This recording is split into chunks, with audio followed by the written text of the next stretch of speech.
Hello, welcome everybody to another episode of Fargonauts Watches, a classic cartoon from the childhood for nostalgia, the Disney edition.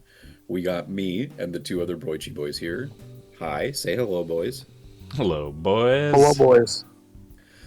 And this week we are watching a little show about another four-legged creature with a unique design, long tail, uh, Marsupilami. Yes. Any initial thoughts, fellas? Yeah. I always liked his design. Okay. It was fun. I think of salami. Um, I just and think yeah, of food. Yeah, I mean, I agree, good design, but can we just like break down what that name is, maybe a little bit? Marsupial. It depends. So, Yeah, marsupial. do you want me to bust my info nut right now or at the end, like I usually do? We'll save it Save for your the nut. end. Save your nut. Okay. But I'm just there's like, a cash. reason. mandatory, Cash you know? that nut later. Yeah.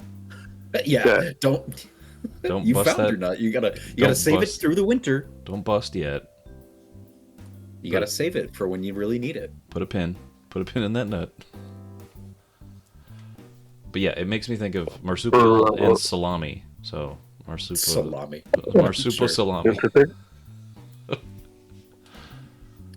But was this also a part of whatever like congregate animation block or whatever it Yep. was for like Yep. one or two of these others? Yeah. Maybe Yep. Bonkers. What bonkers was from? Raw tunage. Yep. That's Ah, it. Had a bunch of shorts that aired on that in '92, then spun off onto his own show on. Well, maybe this is why. Well, no, because it would still be produced by them. CBS from '93 to '94. So maybe that, I don't know. I was like, maybe that has something to do why it's not on Disney. But yeah, it so it ran 92, 93. After that. Let's see. There was only 13 episodes of the show. Mm. And it would often have, each episode would have multiple segments. There was the Marsupilami segment, and then it would have two segments. The Marsupilami segment, and then another segment featuring either Sebastian the Crab or Schnookums and Meat. Okay. hey. But yeah, both Which of our was reactions something- at the same time there. Schnookums Yeah, and meat. We got to it- know who that is. It's important. It was a short that aired on it, not connected to, the characters or story of Marsupilami. It was its own thing. So it's not Like even part of Sebastian that. the Crab from. Not even from part Disney, of the raw right? tunage stuff. It's just Sebastian from No, Ariel. no, Or it's just part of this. okay. Part of this, and then it would get its own spin-off eventually. Schnookums and Meat got its own spin-off. And then let's see.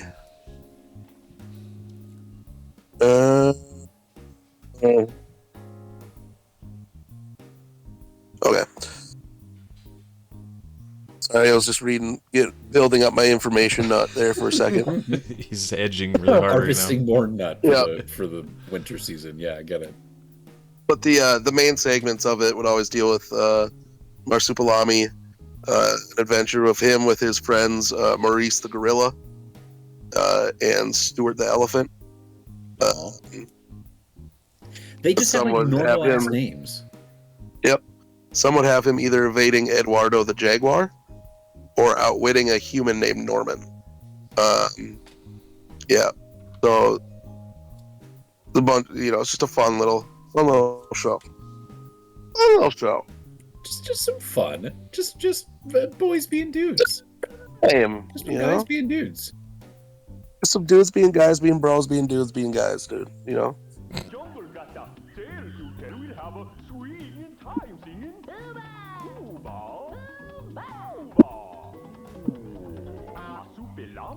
This is perfect because we just watched a very unhinged, very wacky, almost towards the end there, I was really thinking it was harkening back to like classic Looney Tunes where it's like Elmer Fudd versus Bugs or Roadrunner and Wile E. Coyote. You know, it's that cat Very and mouse. much comes that school of cartoon.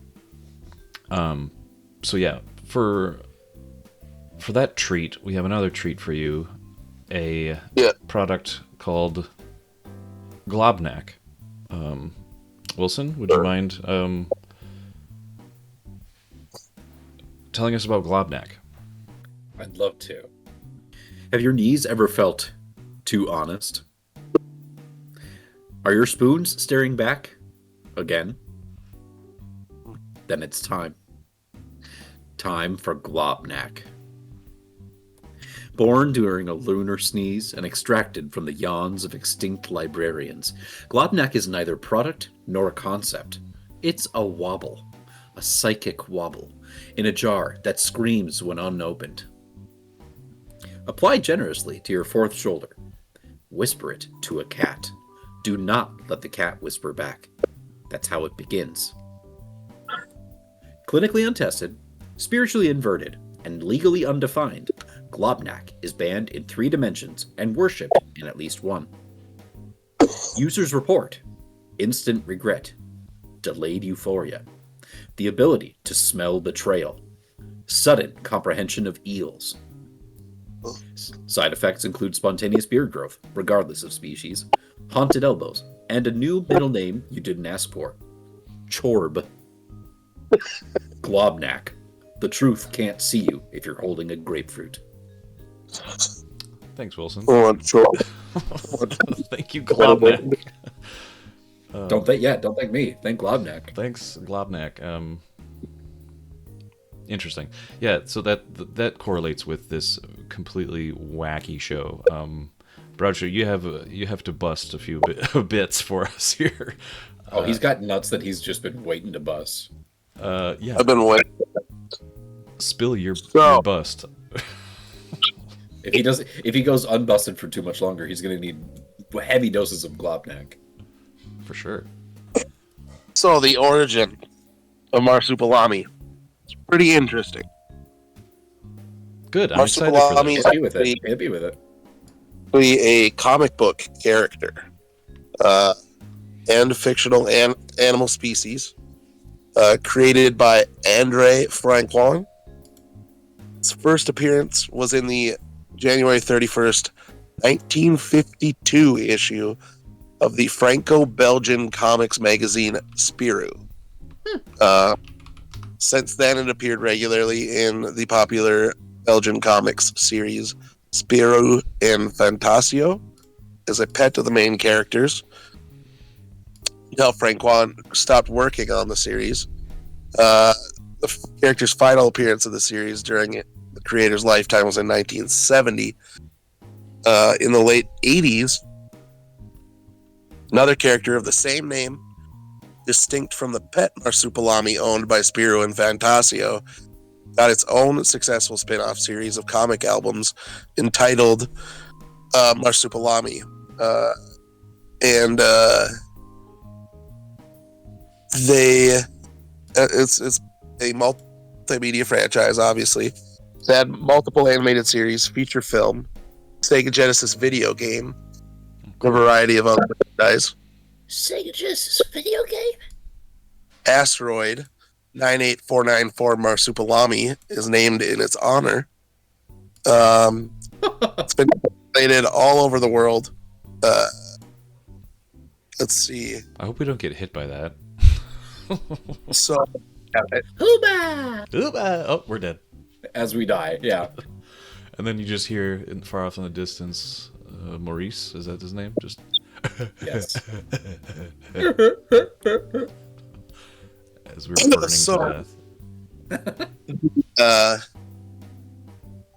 the name, all right, Mhm. is a portmanteau Mhm. of the words marsupial,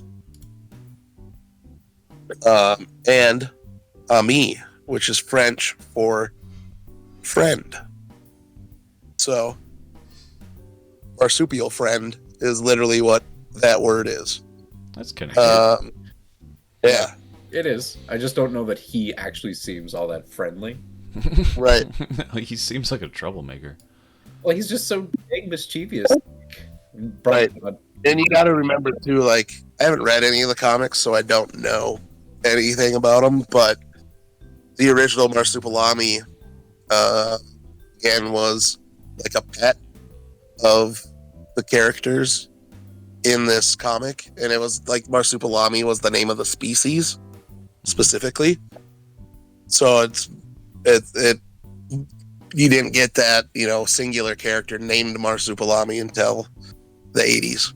So that's like, as pets, they are, marsupial friends. Mm-hmm.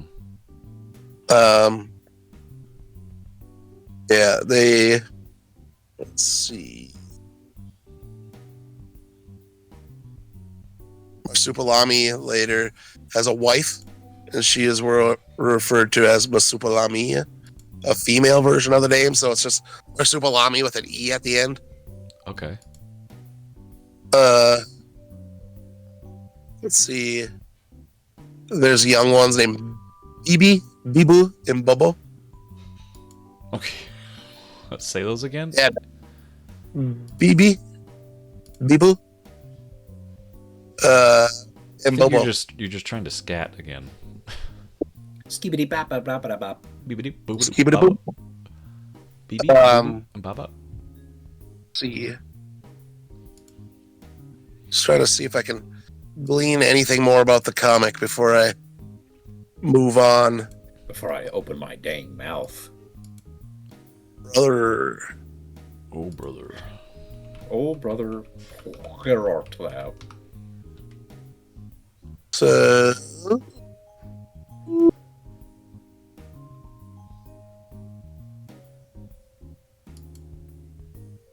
there's a statue in Belgium of him. Yeah.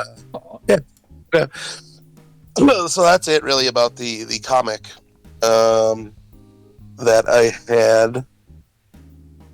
Is that the entirety of the nut? No, because then there's the stuff on the cartoon too. I thought there would be more to the nut, I gotta say. I mean, listen. He has he's got a really quick refractory, so he's gonna have another nut ready to go here in just a sec. I thought, Belgian comic book from the 50s was a pretty good nut. You know what I mean? Well, It's kind of like I was looking a little bit. It's in the same vein as like Asterisk or whatever it's called, and Tintin, where it's like it has origins from like a certain individual that's only known for that. Right. And it's French. It's like Tintin, where it's like Hergé, or Hergé, however you say it. Yeah. And it's very. Fergie. I don't know if it translates well to English, unlike Tintin. Tintin was great transference into English. This is just, I don't know if it's sensibilities from French culture or what, but this is I wacky. think what we watched is probably very far removed from like what Broadshow was talking about. That like For sure. original comic book and him being a pet and like probably some characteristic kind of stuff. Because this, when we were watching it, it was just like super duper slapstick and like you said, like very very kind of like Looney Tunes coded kind of. Yeah. Yeah.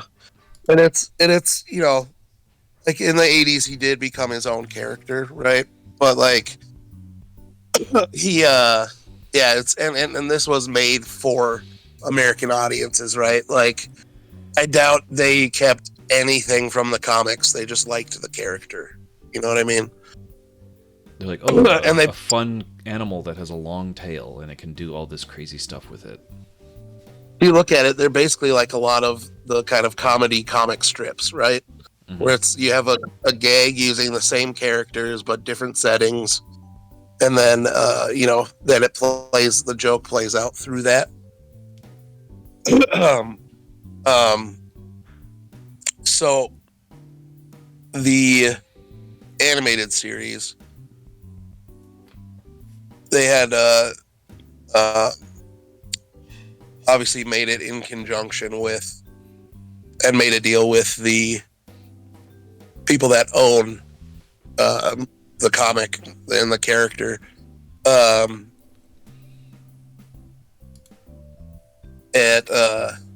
It says like, yeah, the original Marsupilami comic stories never had a speaking Marsupilami and never featured a gorilla or elephant in his wild habitat, since these species are native to Africa, while the Marsupilami species in the comic version was said to come from South America. It's just too dang bad, man. The comic counterpart can only mimic sounds like a parrot. So yeah, it's a completely different thing. Apparently, in '97, Disney was ordered to pay the people that own Marsupilami nearly $10.4 million in damages for breaching its promise to make 13 half-hour episodes. The lawsuit stated that Disney favored some of the company's other franchises, such as Aladdin or Little Mermaid.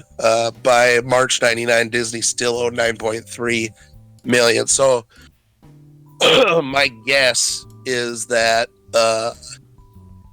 they are not available because of just rights ownership.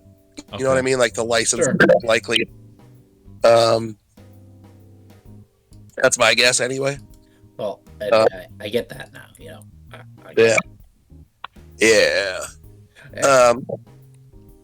As far as voice actors go,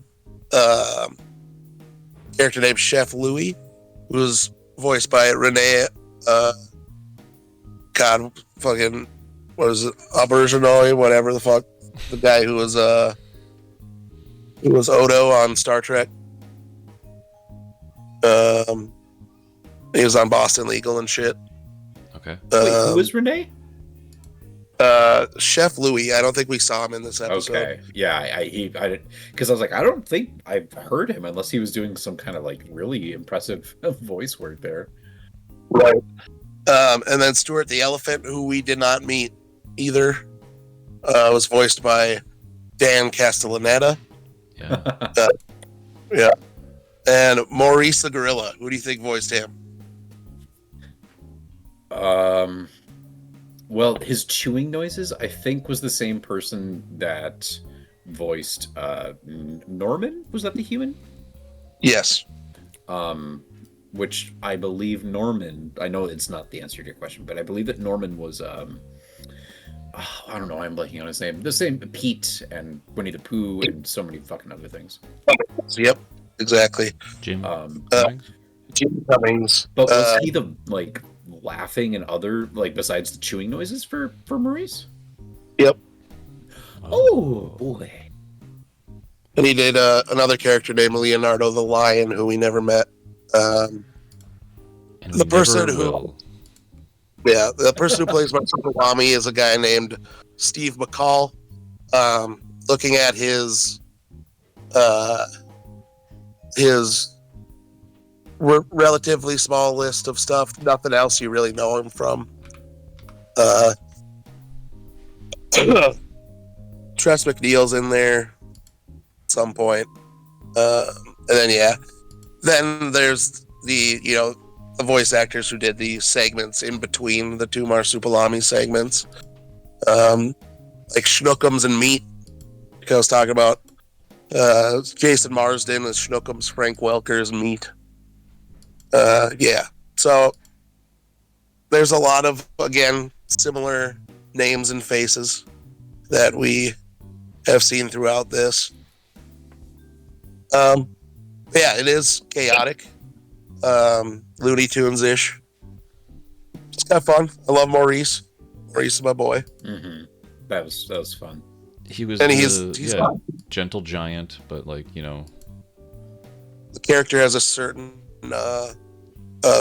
Marsupilami. The character of Marsupilami has a certain charisma to him too. He always felt similar in maybe just to like the Jim Carrey version, but to the Mask, where it's like, yeah, there's a certain like appeal to the character just because it's like he shows like in the things that we just watched, like he'll use his tail to do just about anything. Yeah. It like defies logic or physics kind of, and just it's very cartoonish in that way where he can just do whatever he wants to do with it. It's the more it reminded me a lot, the art style and everything, and even the design of Marsupilami looked a lot like Bonkers, with the, you know, what they described as the golf club ears or the antenna that come out of Marsupilami. It looks just like that, the design of Bonkers, but it has, yeah, the Sonic the Hedgehog looking eyes that look like a big white heart or something in the middle of the head, with a big kind of bulbous nose and 2 dots for the pupils. It's the design is pretty cool. I like the use of the tail, doing like everything, even like when in this episode where he's like getting hired for this job. I think that was the premise, where he was like typing and he was like whack whack whack whack whack whack, and he's like tapping just the same button with one tail. Right. But yeah, he uses that tail for everything, and to pick up a phone, to, you know, hoist Maurice out of a tree so he can get out from underneath him, and like it's like that kind of multi-tool that gets him out of any situation. Right. The animation though is great. I really enjoyed the animation. It was just like the breakneck pace of the comedy. I was like, damn, this bit is like, I get the bit, but like, I don't know if it was like I was getting worn out on the bit, right? You like were, yeah. right away. Like I was like, I get the bit. Okay, they're just gonna put him in another wacky work scenario. Right. Like, make the coffee. Okay. Like, he's just gonna make it weird, and I'm like, got it. But other than that, right. like, other than, you know, just the, I don't know, just fast-paced nature of it, I didn't connect with Marsupilami as much as I did with Maurice. I don't know if it was just because he was that voice actor. Could you remind me his name again? Because I don't remember him from a whole lot of stuff. Like, this is a very unique voice of a character. But we were like trying to list of and stuff. There's not much. We're trying to like that you make it seem like it was like a Jaleel White from Sonic, or like a Yakko Warner, Rob Paulson type, with some kind of charisma, some kind of riz to him. But it was off-putting. I don't know. There was just something about it. I just got like I did not enjoy it. I didn't like him, but I liked Maurice for sure. And I like hijinks, you know what I mean? So it's a good time. I would look. Sorry, I don't want to interrupt. Go ahead, Eric. You're good. I was just gonna say that it was, unlike a lot of the other ones, it's more gag focused than story focused. You know, Bonkers maybe is like the closest one that had a lot of gags, but there was a little story to it. There's context to that one, because we talked about how that was a spin-off or like a reimagining of the Who Framed Roger Rabbit. So that concept is more interesting on that level, because then you can be like, okay, it's going to be like not a hard-boiled detective, but like people that are going through this kind of cartoony world and deal with these cartoony, you know, figures like the Mad Hatter or the March Hare, you know, and just seeing what they need out of, you know, solving a mystery or something. And in this is just the bit, and there's something to when I talk about like Tom and Jerry or like Roadrunner and Wile E. Coyote. There's the thing that makes those work is that they're completely silent, and the bit is like the main thing you want to focus on. And like, okay, it's visual storytelling. It's not like these quick quips that this character Marsupilami is like throwing at you while doing like wacky zany things. I just got distracted from it. I don't know. There's just I can see what they were trying to do with him, and I'd like to know, like, I'd like to maybe try to look at the source material of it to see the contrast of the mood or the tone of what the character's supposed to be, and how much they changed it. But yeah, I would prefer Bonkers, I would say, if there's just a little bit more depth to the Bonkers. I could see this show or this character maybe working better, or like being more success. Like you're saying, like you felt distracted or not like necessarily invested. But like we have this first episode, you know, get to know the characters, get to know some of the like pacing and just feel of the show. And then imagine like one episode is Marsupilami and Maurice and Norman and Leonardo and, you know, these other characters you mentioned, like the main cast, and in one episode they're pirates, and maybe Norman is like part of the British Navy, and another one they're like astronauts, or you can use these characters but keep changing like the setting, but the dynamic can be kind of the same. Or yeah, it's changing the context to just fit whatever bit they want to write for. It's like, all right, let's put them in this scenario, and just we can throw them in anything. I'd have to, I don't know if I'd want to, but yeah, I'd have to see, and I say this with all the ones we watch, but like check out some of the best renowned episodes. I mean, you said there was like only 16. I mean, I'd maybe just try to watch the last one to see how they ended it, or what all they did, if it just kept to the same formula, or if they added some kind of story background or anything else to add something else.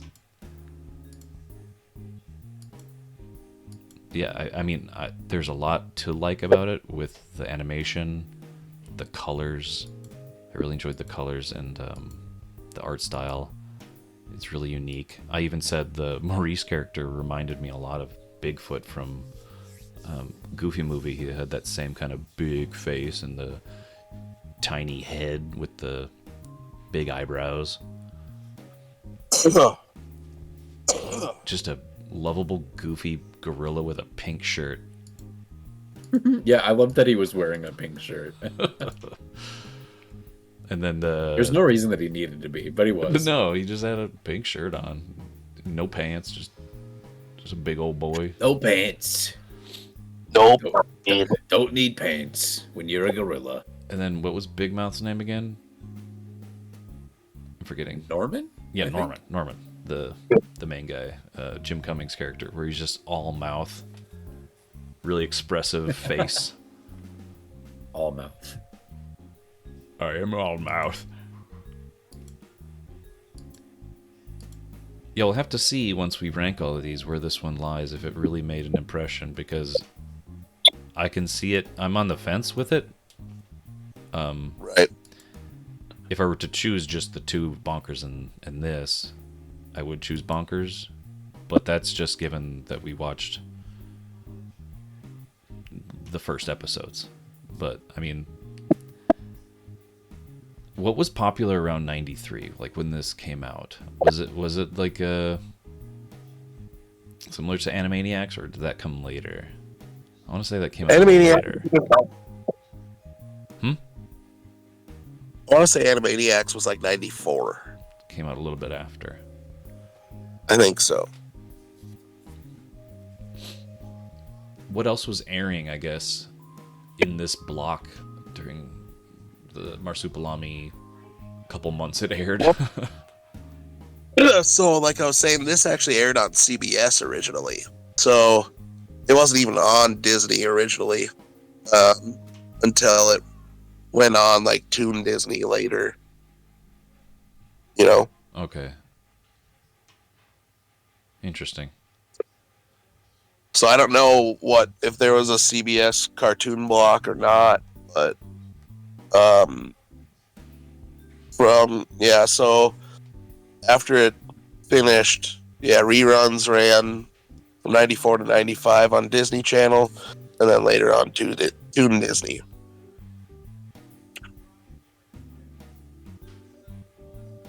But I mean, it's running parallel to a lot of these that we're watching. You know what I mean? Yeah, okay. So it was around the same time as Tailspin and Goof Troop and Bonkers, and right? Bonkers. Because they both did the same show. Gargoyles was what, like 94? Yeah, 94. So that was the year after this. Mm-hmm. Because most of these shows, with the exception of Gummy Bears, all take place within and the later stuff all take place relatively within about 4 or 5 years of each other. Mm-hmm. Seems like, with the exception, like I said, like Recess, Pepper Ann, maybe Mighty Ducks and Gummy Bears. Those are a little bit later, but the rest of them are all, roughly in that same, like 88 to 94 or whatever it is span there. 6 years. Right. Was the longest running one that we watched so far the Gummy Bears? The Adventures of Gummy Bears? And for 6 seasons. That's crazy. I know, right? Yeah, that just doesn't seem to compute with some of the other stuff that's out there. Well, like DuckTales, DuckTales, yeah, DuckTales and Goof Troop and Darkwing, Goof Troop, even Tailspin. I could see being longer running. Right. But no. Exactly. But no. But wait, no. Groucho, what's next on our list? Are we getting towards the end where we're jumping into like the early 2000s with like Recess and stuff, or do we have a one? Or We two have. Let me pop this up here. Let me get a little pop up here real quick.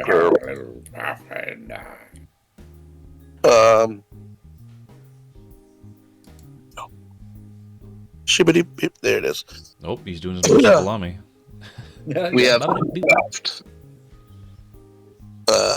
3 shows left. The next one on our list, we'll go hang out with our boy TJ Detweiler on the playground because it's fucking recess, baby. All right. Yep. That'll be interesting because I don't recall everybody in the cast as far as voice people go, but that'll be really My boy interesting. Mikey. Yeah. Mikey, TJ, Gretchen? fucking Spinelli. I'm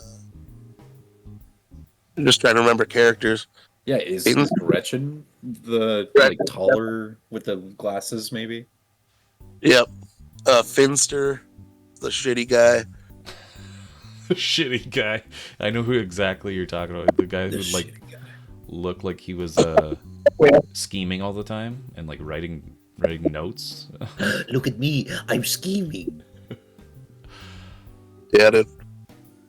Girls tight. So yeah, I'm excited for that. Yeah, me too. And then after that we have Pepper Ann or something, or Mighty Ducks.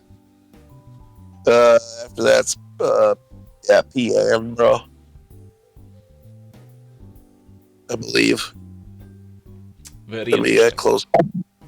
So I gotta find it again. Yep, Recess, Pepper Ann, and Mighty Ducks. Really fun, super fun. This has been interesting because we've talked about doing other. Wilson, you brought up a few other things you wanted to kind of like put into like a series of rewatches and things like that. But as a group, we've talked about like doing the Nickelodeon blog too, and I think 90s Nickelodeon. That would be fun. Late 90s, early 2000s Cartoon Network. Toonami, that's the one I think Wilson brought up. Toonami, like OG run Toonami could be interesting. I also have one prepped for anthropomorphic animals. Oh my god. So like street So sharks I and mean, it really is endless, kind of. biker mice. Children, the children of TMNT. So Yeah, I've got that that's list. just an interesting thing too. It's just like the clones, like the Yep. clones of TMNT. So yeah, stay tuned for those discussions because I think that'll be fun, and for our final, ranking of all these because this is the longest running one we've done. The last one we did was the '80s toy I think tie-in that was like video. Yeah, there wasn't that much of those, but they were really fun to look at. Yeah, the toy tie-in was 1, 2, 3, 4, 5, 6, 7, 8, 9. That had 11. And this one has 1, 2, 3, 4, 5, 6, 7, 8, 9, 13. So, yeah. Yeah. So yeah, definitely stay tuned for those and let us know of any other blocks of cartoons or nostalgic things that, took place in a short amount of time in your childhood or whenever that maybe it'd be really fun for us to revisit because I'd be down for watching like only shows that came out in other countries and be like, oh, I've never heard of this. Or like once we get to like the point of where we're exhausted of like stuff from our childhood or our nostalgia, it'd be really interesting to see if even we forgot like those even like live action, like only live actions on cartoon channels, like there's a few shows like Right. Alex Mack, or like that other one with the girl with the kind of rainbow hair and like it took place on a spaceship or something. I forget what it was called, but I have vivid memories of weird live action shows too on cartoon based networks. The one, how many ever, I don't remember the number, good deeds of Eddie McDowd Right. or whatever. Yeah. The 100? Yeah, I don't remember. Yes, where the kid like he turned into a dog and he had to do like a My Name Is Well, Earl, he like was a dog. He was acting like a dog. doing stuff for karmatic reasons. Madame Zeroni will turn you into a dog. The holes into this? If we're talking about holes, what goes in the hole? Comes out No, the don't bring Shy into this. He doesn't need to be a part of this right now. So yeah, thanks for joining us as we watched Marsupilami, and we'll be back with some recess. We'll take a nice recess. It will be Yeah, time for recess. recess. Don't forget about GLOBNAK, because it won't forget about you. Don't forget about GLOBNAK, and be careful of those eels, because you can suddenly comprehend what they say, and they can say some weird shit. Call me Chorb.